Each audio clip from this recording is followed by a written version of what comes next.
Ikaw na lang magsalita-salita. Ayan po oh.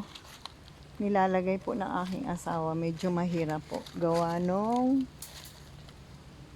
yung kawad na yung maliliit, yung tusok, nakatusok na kawad.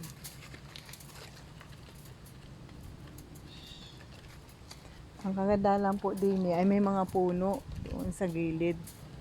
So yung iba po ay lalagyan na lang ng bakod para po tumigas itong or tumayo itong bakod na itong nilalagay. Bakit na ngayon nilalagay mo? Poste. Yung pong poste. Need ito ng mga poste. Para po tumibay.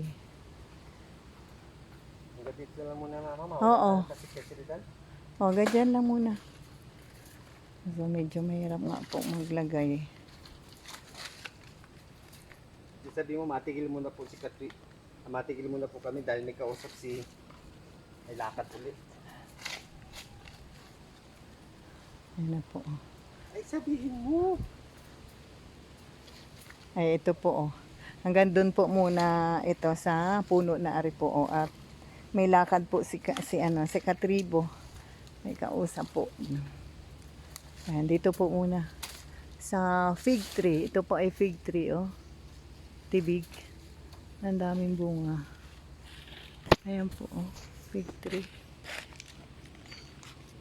Ayan. May bunga pa po siya sa taas. Hindi makita. Ayan po oh. Ang dami pang bunga ng fig tree. So kulay green po ito. Ang maganda sana medyo brown violet.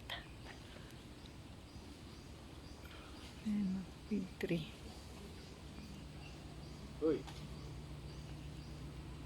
Ayan po oh, ang daming bunga. Pataas pa.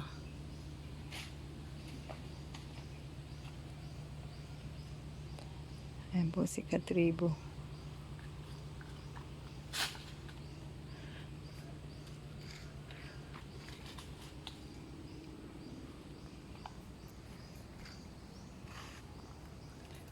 Tatali lang po namin dito sa puno na ito.